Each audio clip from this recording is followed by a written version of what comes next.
All right, guys, welcome to the Desmond Show. Today we have Nelson Lim, one of our Duet members. In fact, he's the founder of Boring Interior Solutions Sendirian Berhad. How did you come up with that name?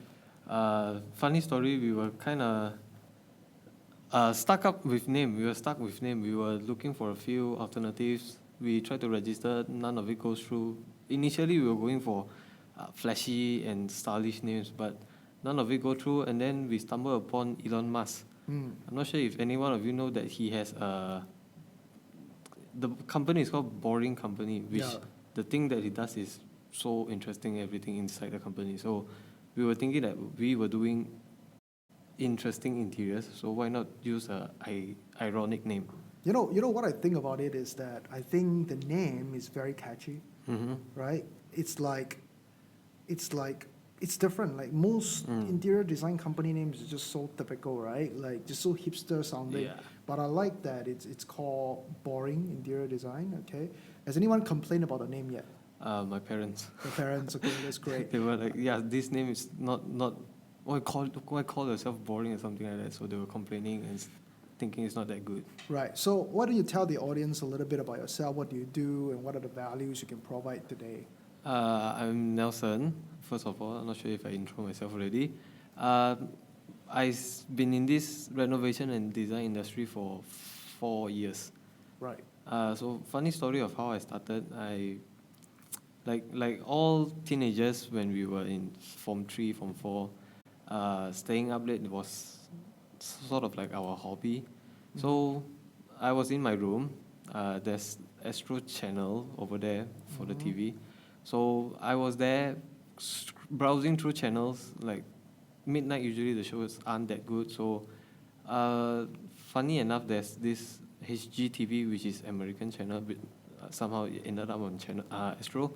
So I switched to that channel and I saw one program which is called Pure Design.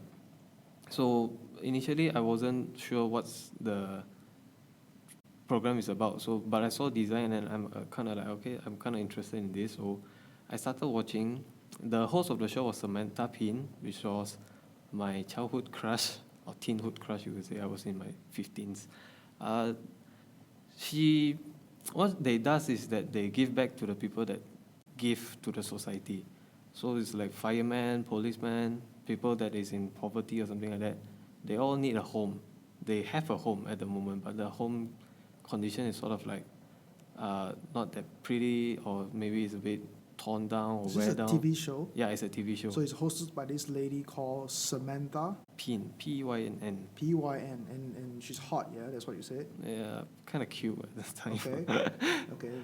But yeah, so at the time, this is what she does. So they find candidates for the show, which is all these firemen and policemen or something like that. And then she was the one that proposed idea and design to them. And after a week or two for the renovation period, they came back with a surprise that the house is a totally different from. So it's sort of like a makeover. Yeah, like a makeover show for like people that never even thought about making over their own homes, right? Yeah. Okay, and that inspired you to become who you are today? Yeah, kind of, because like once they reviewed the home, those people that they came back to, they were like so happy. You can see joy and happiness in their face. Some of them were crying or something like that. So that moves me. It sort of moves me and inspires me to do stuff like that, to see people getting happy with their own home. Right. So interior design is basically sort of like a conduit to for you to bring happiness to people. And we believe in that. In fact, part of feng shui actually say that if you actually have a really good home, a nice home, it does induce wealth, happiness, and good relationship in your life as well. Right. So it's part of that as well. So, but today, my job is to grill you on ID, interior design, right? One of the things, being a property investor myself, one of the things that most people do not invest in is ID, because a lot of property investors, they have this idea where we go to IKEA, we follow the format, the formula, buy the most simple minimalistic thing, and fill our apartments or condos or real estate that we invested in with IKEA furnitures. Like, what's your thought on that? Is that the right thing to do?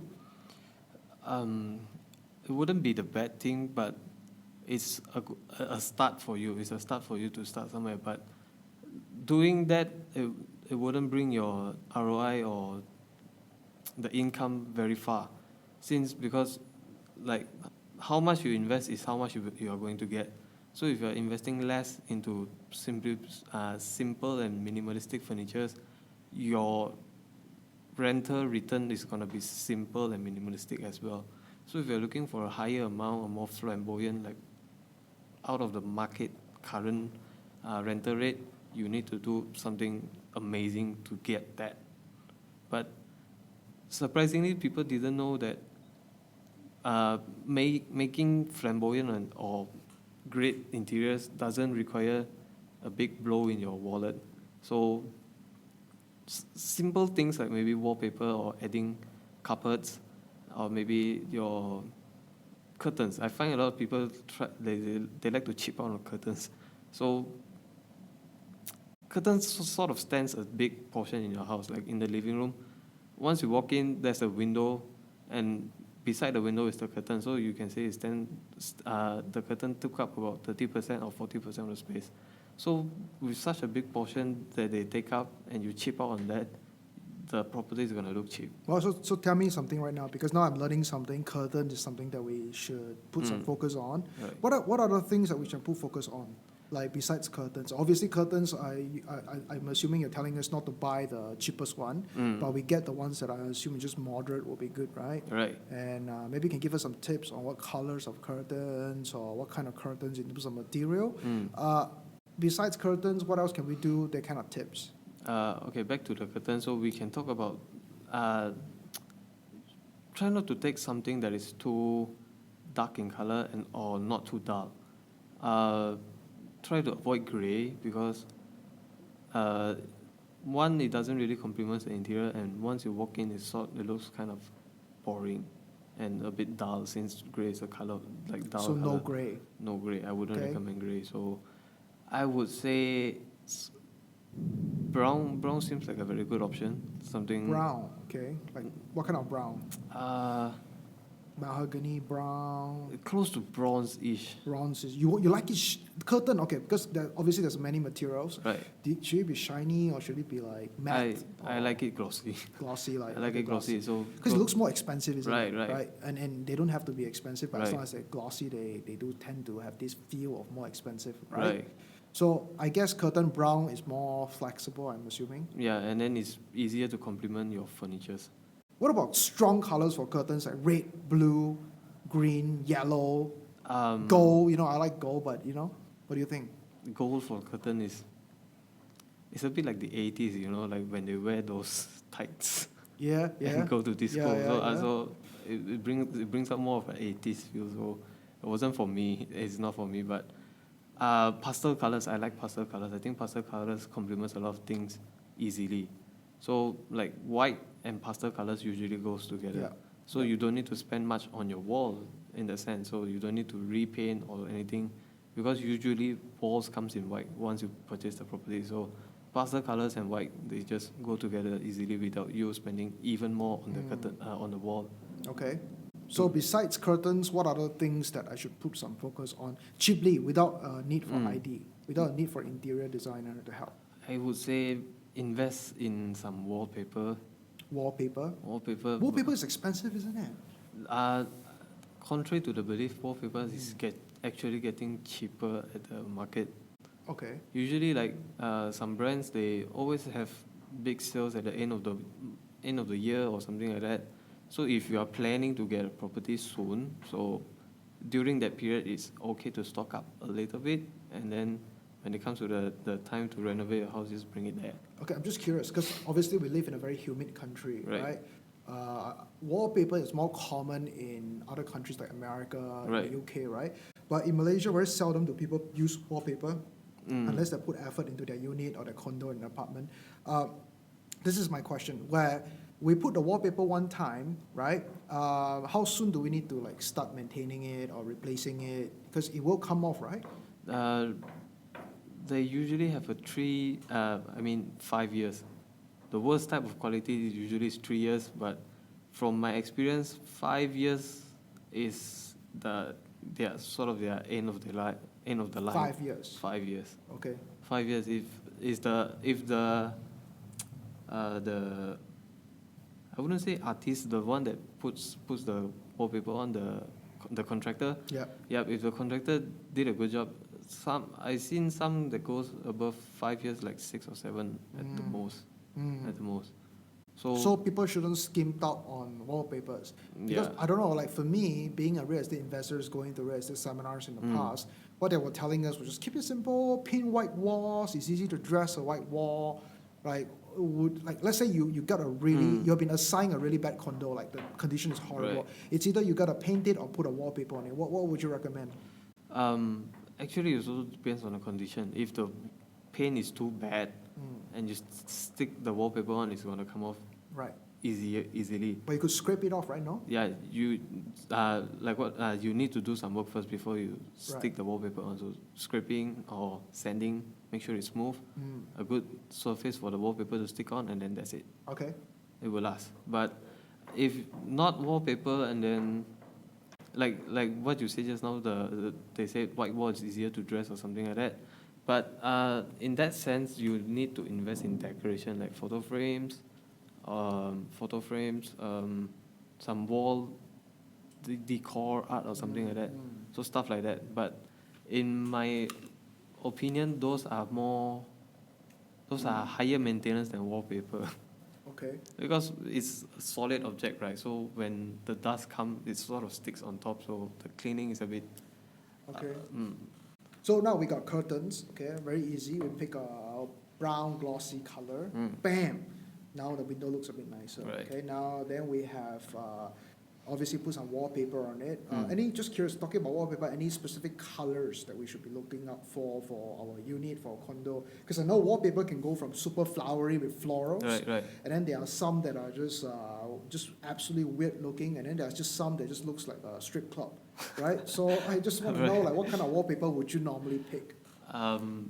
If you're renting out to strippers, the strip club wallpaper is fine, but I wouldn't recommend very flowery ones because it's a bit hard on the eyes. When you go in, it looks very strong and very messy in a sense. Right.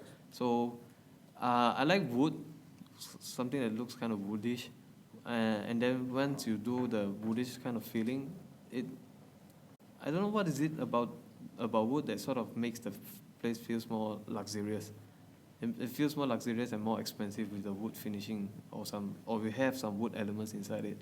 It looks better compared to just a plain white wall. Okay, so besides wallpaper and curtains, what are the things that we can assign our contractor to do to enhance the value of the investments that we put so much money in?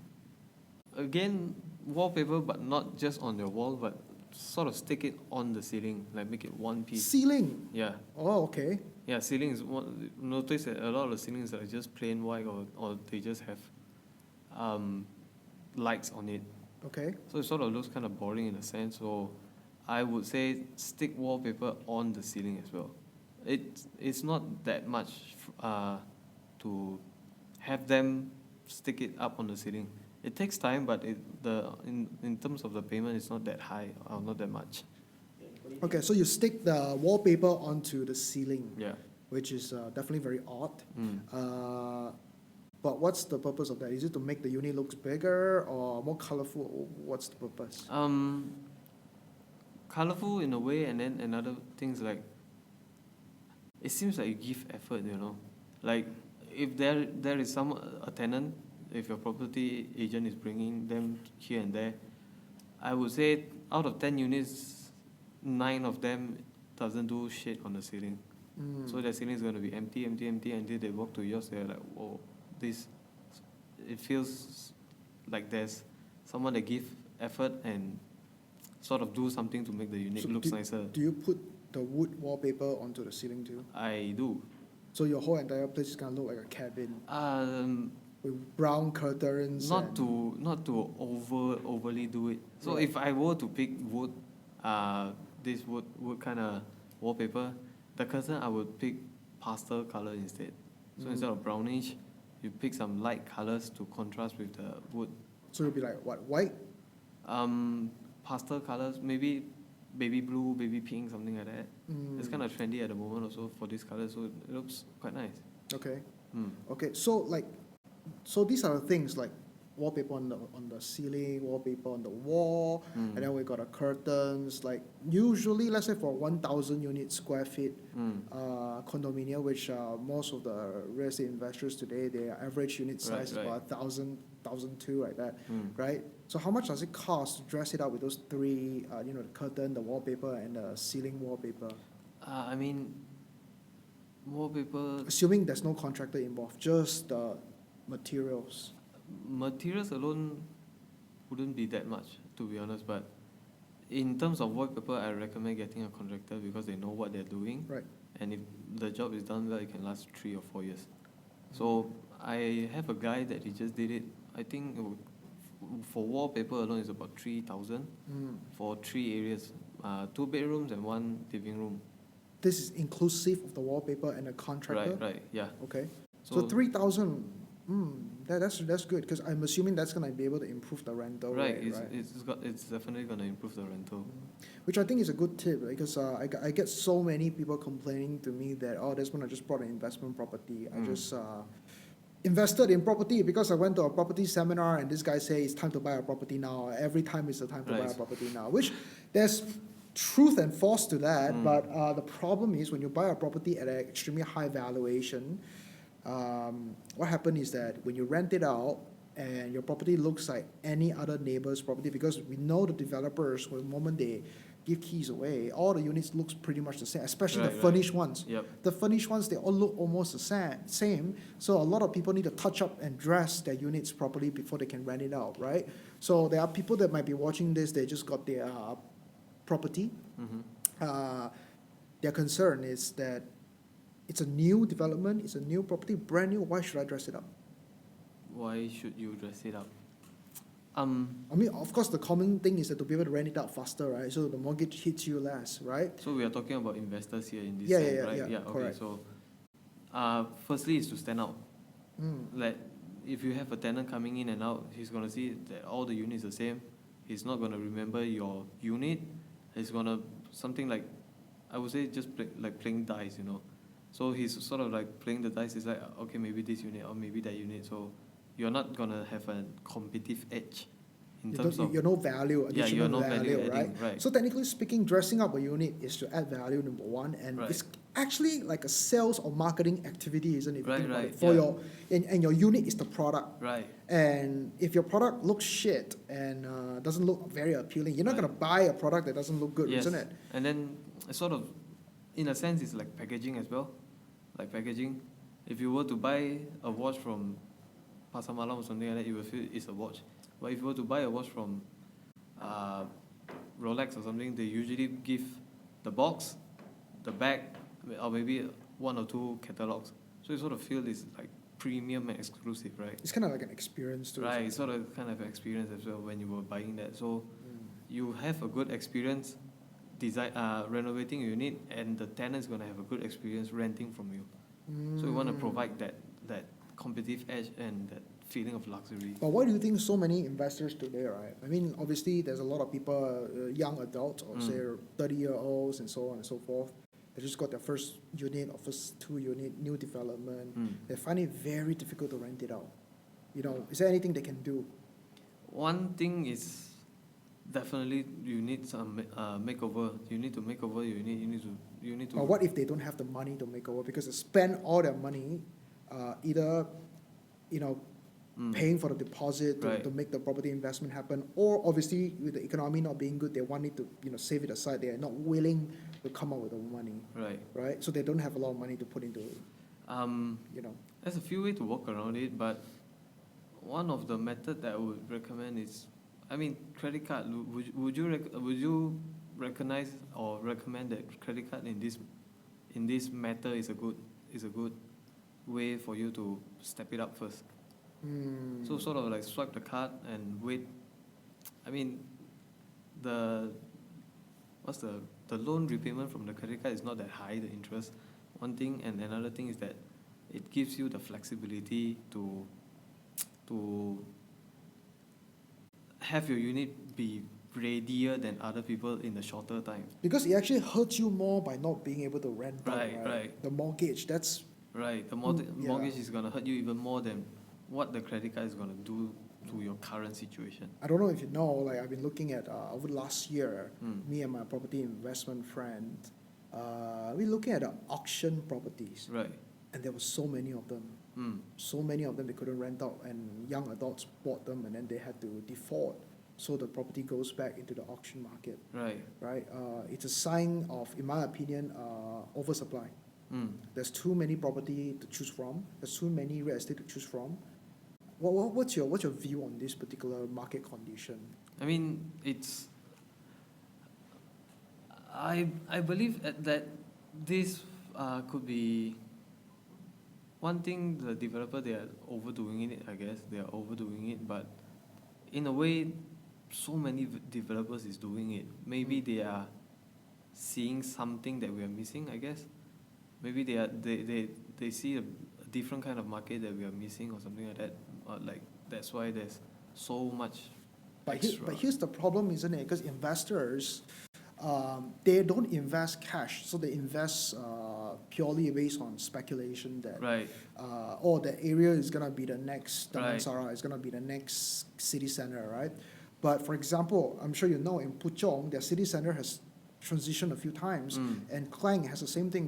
The city center has transitioned a few times, Right. right? So all this is pure speculation. Right. But still, a lot of people are buying property and investing money into property.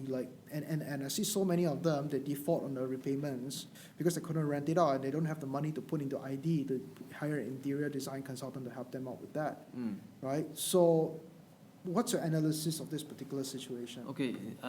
Let's say in this case, like before you buy, expect a budget for your renovation. It's definitely going to help you rent it out even faster. And So you're saying before we buy a property, we Right. should already, have a certain chunk of the Right, money right, for yeah. ID, no matter Prepare for whether we're ID. gonna ID or not, we just prepare for it. Yes. Okay. And then besides that, try to avoid new, developers sort of sell condo before it's even there. Yeah. They're selling air at the moment.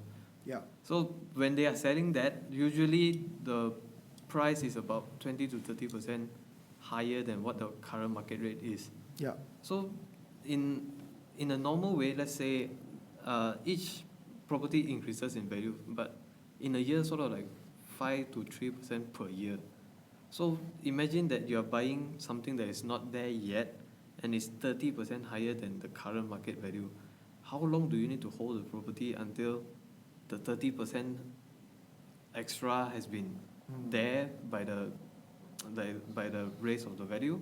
And then if you want to profit, how long more do you need to hold the property until it's profitable? So at the end of the day, it's all speculation, isn't it? Right. You're just like praying and hoping that please, this, please go up in value, right?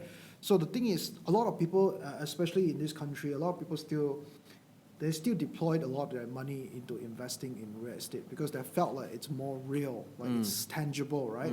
So, which I don't blame them, like it's a very, very good mentality, but the issue is that now for me, I study the Malaysia economics a lot, and one of the things I realized is that I don't think that the population can actually, be parallel in terms of being able to rent the new developments that you were talking about, right? So, let's try to play crystal ball. Let's assume 2-3 years from now, what will happen to the entire property market? From your perspective, because obviously you probably go to a lot of units, you meet a lot of investors, you meet a lot of homeowners as well. 2-3 years from now, okay, what do you think will happen to the property market here? Because obviously right now we know there's a situation, for those of you who are watching, you're not sure, banks are not loaning money that easily anymore, number one. Number two, most property, especially new developments by branded developers, are extremely overvalued. Right. And they're giving discount 20-30%. Right. Absolutely crazy, like in the past. And then it's like zero down payment. Yeah, zero down payment. So there's nothing down, which is, in my opinion, when you have no skin in the game, you're not in the game at all, right? So let's play crystal ball. 2-3 years away from today, what's going to happen? I would say it's gonna be tough. It's gonna be a tough market, but having a house is still a human necessity. We eat, we drink, we need a home to stay. Right. But you don't necessarily need to buy a house. In New York City, most people rent a place. Right. So I wouldn't see many people buying properties, but instead they would rent. So the rental market is gonna catch up. I from my point of view, I feel the rental market is gonna catch up. Rental market is gonna catch up because you can eat bread every day, but you're not gonna sleep on the street. So in that sense that they are not gonna sleep on the street, they rather eat cheap and stay good. In my point of view, like most people would rather have that. Okay. Eat cheap and stay good. I would think this would be the direction for newcomers. 2-3 years from now, we're expecting maybe people are going to spend less money on luxury F&B, for example, right? And then they're probably going to put a lot more money into their rent, right? Yeah, the market is really tough right now. So, like for me, I have this philosophy. I don't know what you think about it. Like my real estate investment philosophy is, first of all, I don't want to treat real estate investment as a business because I already have multiple businesses, and the last thing I want to worry about is my real estate. So a lot of the time, I would pick to buy subsale. And the main reason why I like subsale is, number one, a lot of things has history. Like you have a history of rental rate, you have a history of the management, whether it's a good property management handling or condominium. And more importantly, sometimes the subsale unit comes with a tenant with a maybe long-term lease as well. So there's pros and cons there. Obviously, subsale, a lot of things are broken, you gotta fix it, things like that. So obviously, in today's world, as we discussed just now, property developer is offering zero down payment, 20-30% cash rebate, which essentially means if you get the loan, they pay you 20-30% back in cash, right? So what's your opinion? Like, should we, right now, today, okay, not last year, right now, should we go for new developments or should we go for subsale? I would recommend subsale. Why? Subsale, back to the topic, like don't buy empty places. Yeah, but the new developments comes with furnishings, comes with interior designs done. I mean, it's sort of like a van that kidnaps children and they give you candy. Right, too good to be true. Yeah, it's a bit too good to be true. So they are sort of like baiting you with candy. Once you're on board, you're in their van. Whatever they do, you're in it. Because you're already in, you have no choice. Right, it's very hard to get out. Right. So subsales is what I would recommend. It's way better, and sometimes you can negotiate the terms easier with the owners right away. Like maybe the owner is selling their property because they have cash issue or something like that. So you can have that competitive edge to negotiate the price to be lower or something like that. So turn things in your favor before you bought the property. Like for me, I like subsale as well, and the main reason is because you know what you're getting. A lot of this new property development, which I'm not going to name names, but we've seen the furnishings. Like we almost bought a few, and they're around here as well. Big names, branded names, listed companies. I'm very disappointed with the quality of their furnishings and their countertops. And so they're using nowadays they're in the past things last a lot longer, right? I don't know about you, but things like kitchen cabinets, they can last 10, 15 years and no worries. Right. Today with new developments, they break after 1 year, right? Like, what do you think? What's your thought on that? I have a unit in Malacca, new development as well. So this you just broke your own rule. not me.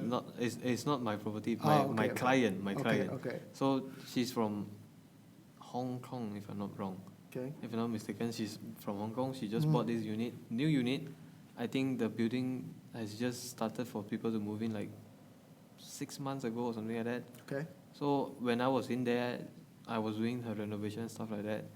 After one day, during my renovation period, there's one day that there's a heavy rain, real heavy. So when we were there, the second day, we can see water stains all over the building. Like, she just bought the unit, and then she's these foreigners, like as we know, all foreigners need to buy property in Malaysia for like 1 million and above. So she just dump her money into something that's already broken. Like, you know how much work that is, and how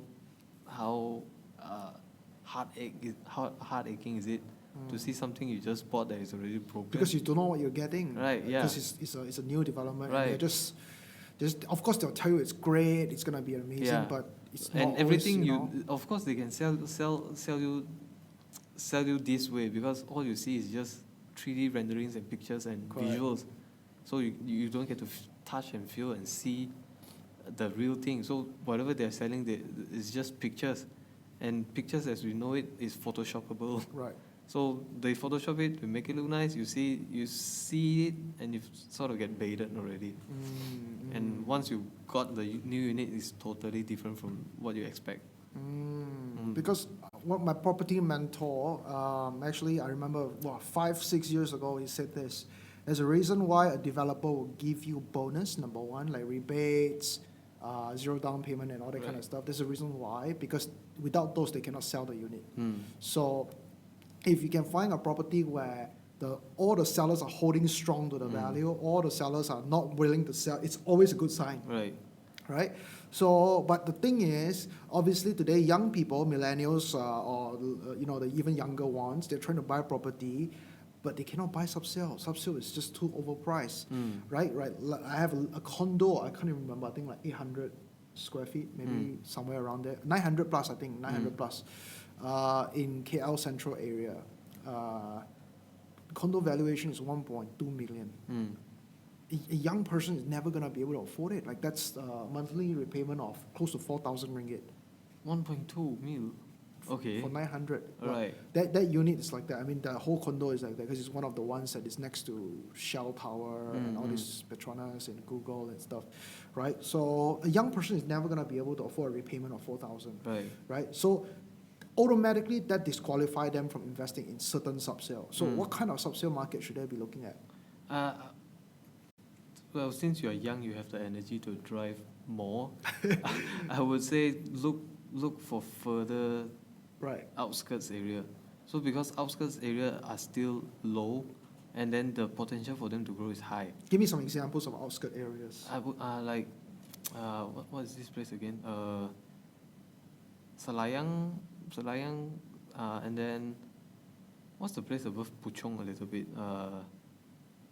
They just started by one of the biggest developers also. Cyberjaya, all those areas is also quite good. But wouldn't it be hard to rent out in those areas? Because the population is kind of low in certain areas, isn't it? Okay, so we are talking about in investor sense, or are they buying it for their own stay? Investors. Investor sense. Because you can stay anywhere. Right. You can stay anywhere. To finish what I was saying, like, is to buy outskirts area, and then the potential to grow is higher. So let's say there's a new shopping mall or something like that, your price can spike a little bit or something like that. But if you buy at a already developed area, there's sort of limited real estate, and there's nothing much more that they can add to add value to it, to a unit. So that's my point of view. But for an investor sense, try to stay away from those that is really expensive, unless you really have the cash flow. Unless you really have the cash flow, don't try to think about it first. Unless you really have a game plan and you have really strong knowledge in this field, only then you do it. Should they invest in property this year? With the condition that we have right now?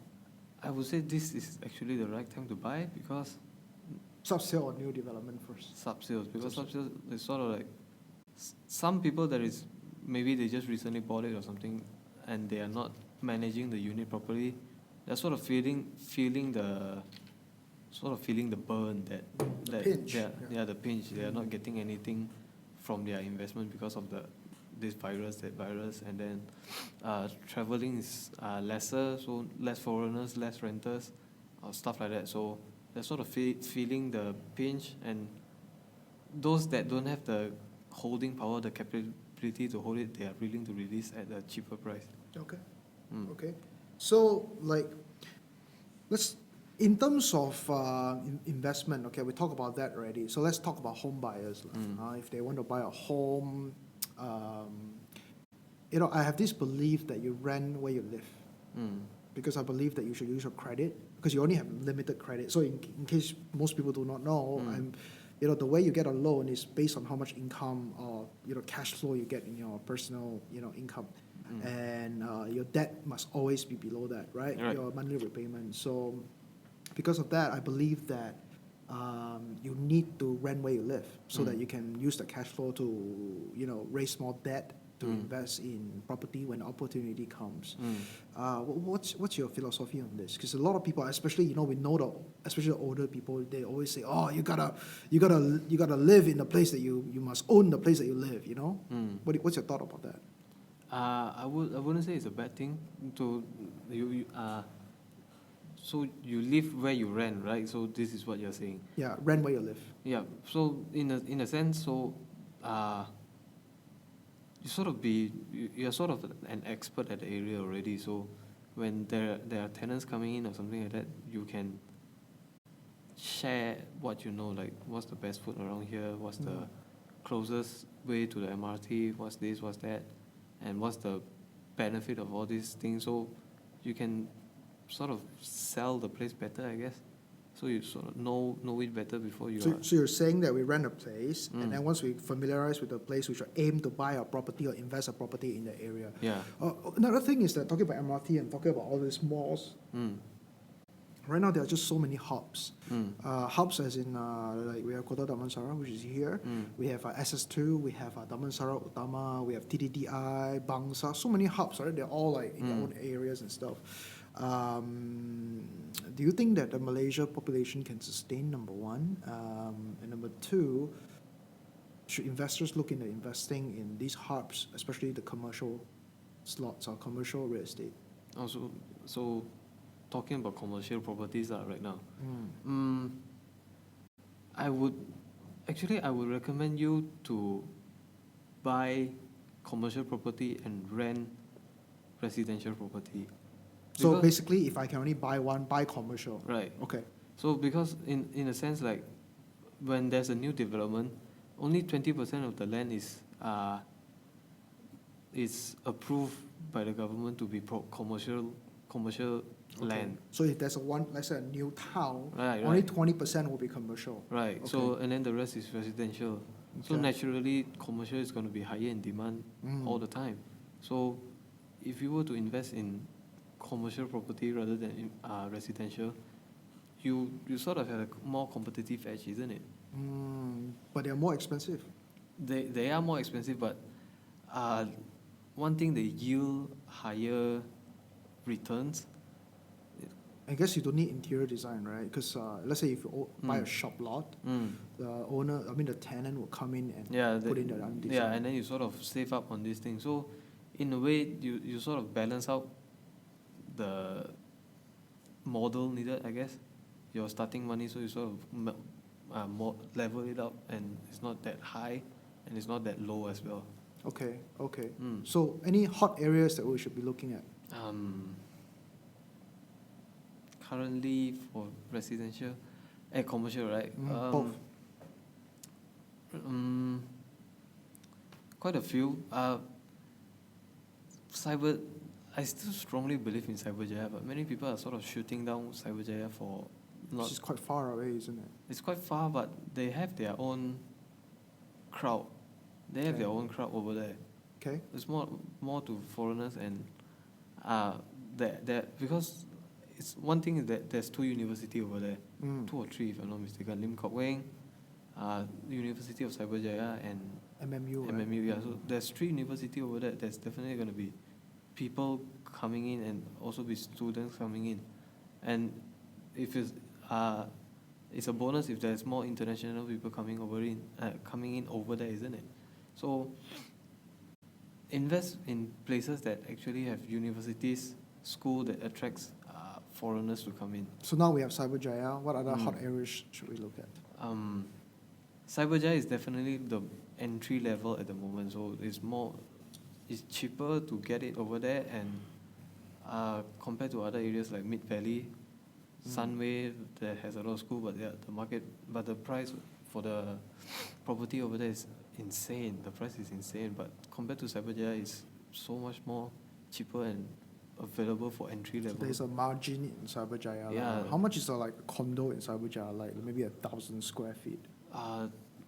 It goes for 200,000, 300,000, I guess. Oh, is it? Yeah. So if you're looking at Sunway for the same thing, it's like 6 to 700,000. I think more than that. Yeah. Maybe more lah. Because I used to stay in Sunway in Suriama's condominium. I wanted to purchase one over there, but the price is like 600,000-700,000. And if it's a ground floor unit, it's 800,000 plus because of the area it has. Wow. But there's definitely students going to rent because it's nearby university, so there are people coming in.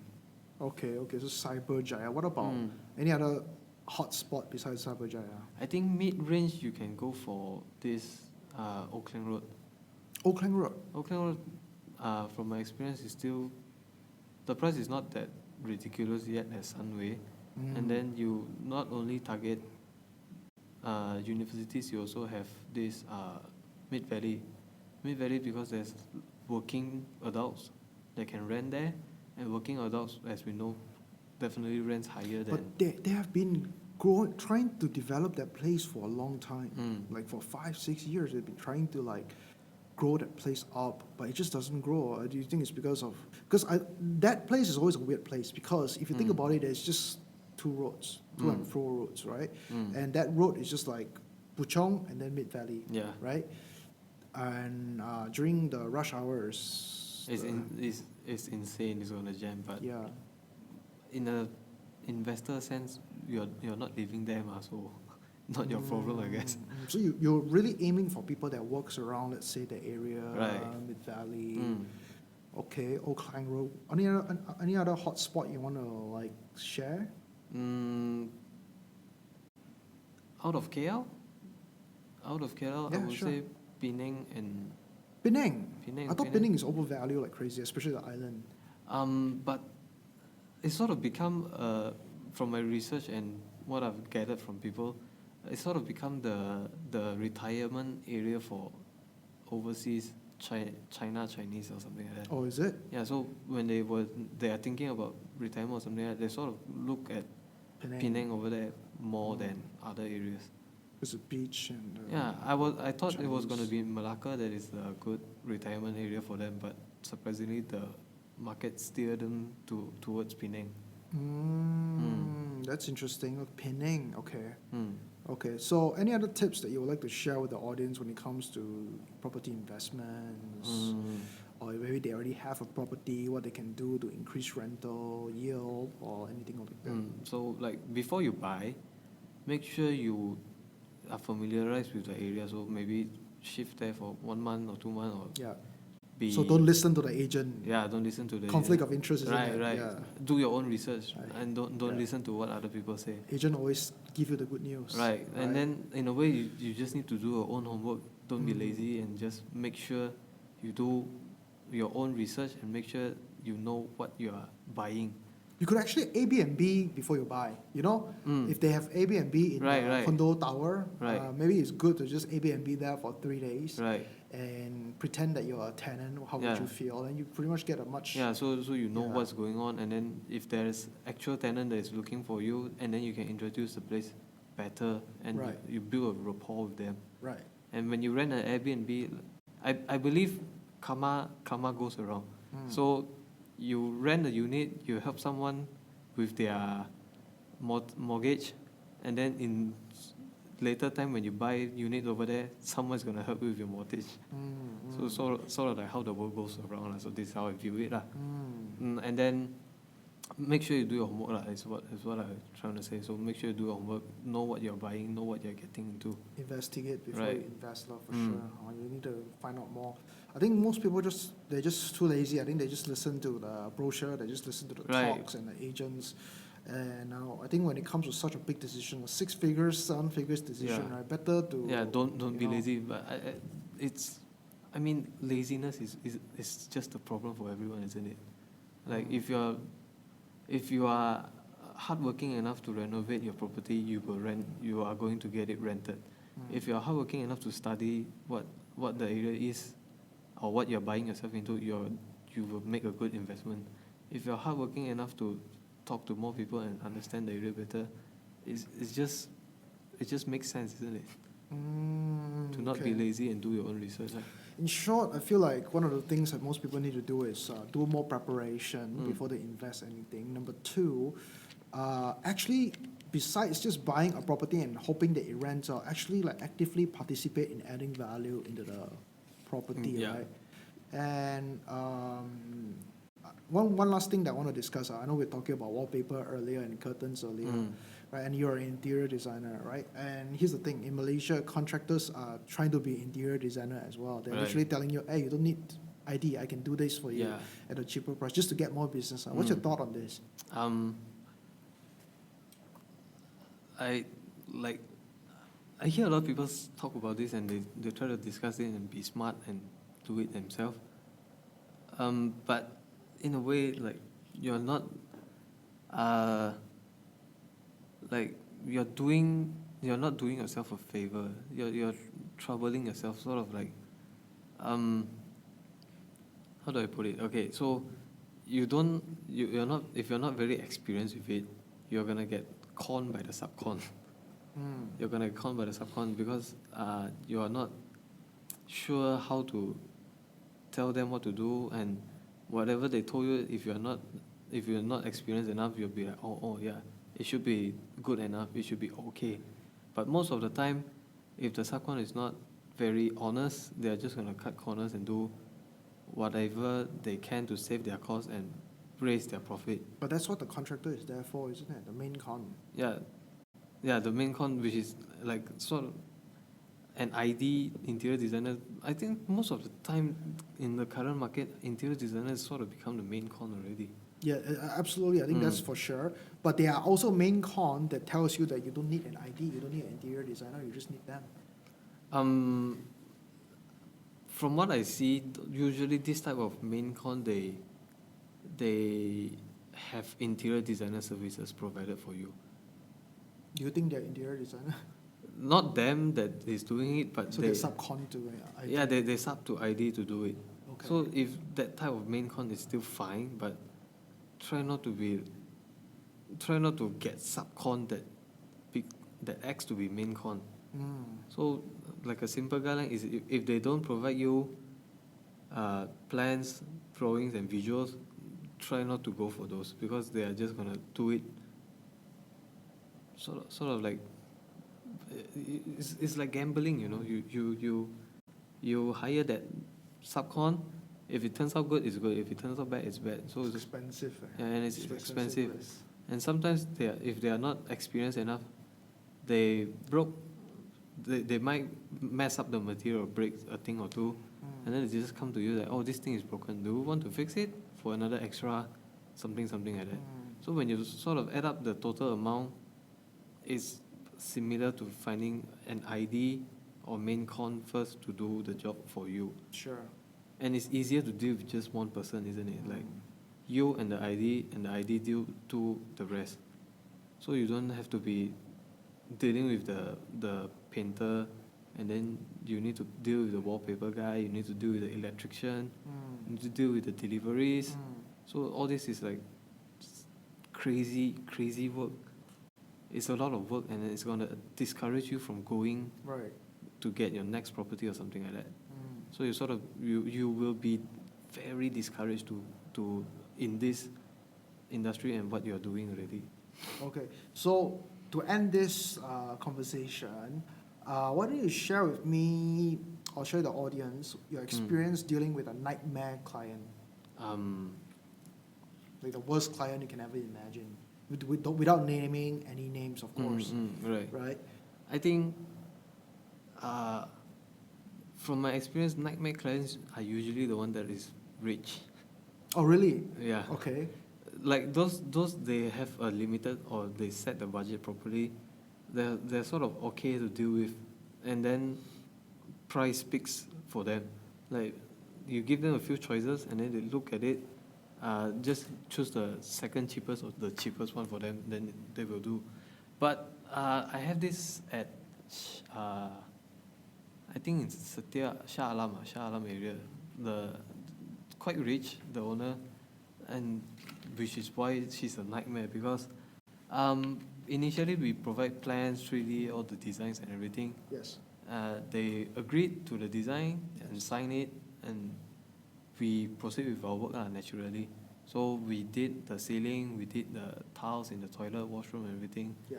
So when they come to the site and they see there's like, this is not what I wanted, this is not what I feel is going to be.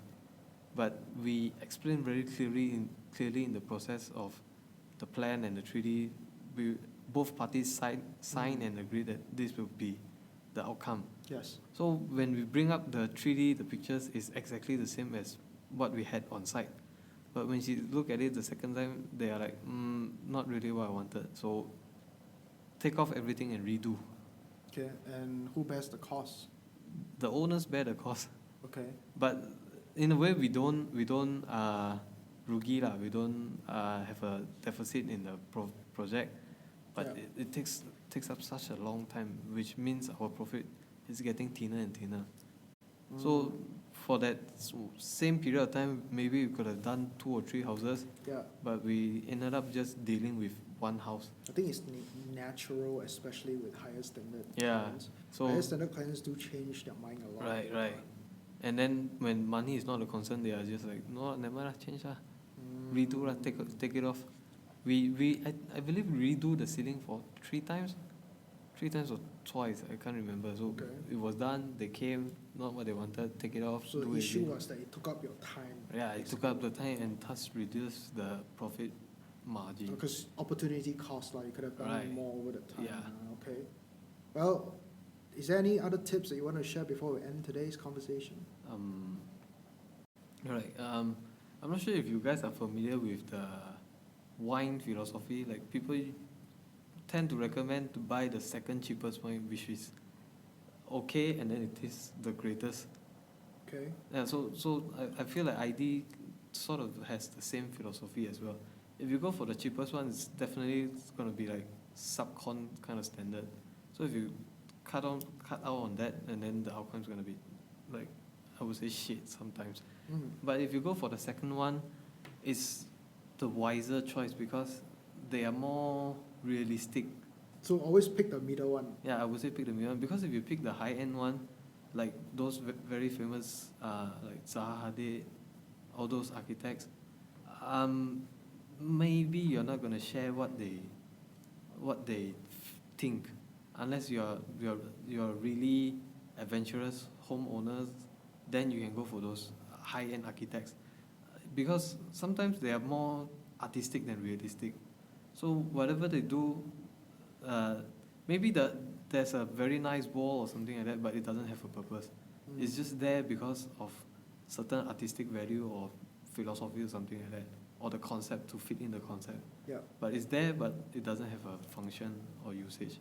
So the second one usually is more realistic, and then there's a bit of artistic sense in it. It's a balance, it's a balance. It's a big balance between artistic and utility as well, isn't it? Right. So basically, if I hire an interior designer, they pitch me 3 package. The middle one is usually the one that we should go to. Yeah, I would say the second one is to go to. I think that's a really good tip. That's a really good tip. Okay, so so thanks, Nelson, for coming onto the Desmond Ong show. Right. If you would like to learn more information and tips from local geniuses like Nelson, just make sure you subscribe to our podcast. We're on Spotify, we're on iTunes, we're on Google Podcasts. We should do that. If you're on YouTube watching this, definitely subscribe on YouTube as well. Our goal is to ensure that you learn more from brains and the minds of geniuses that come on the show and share.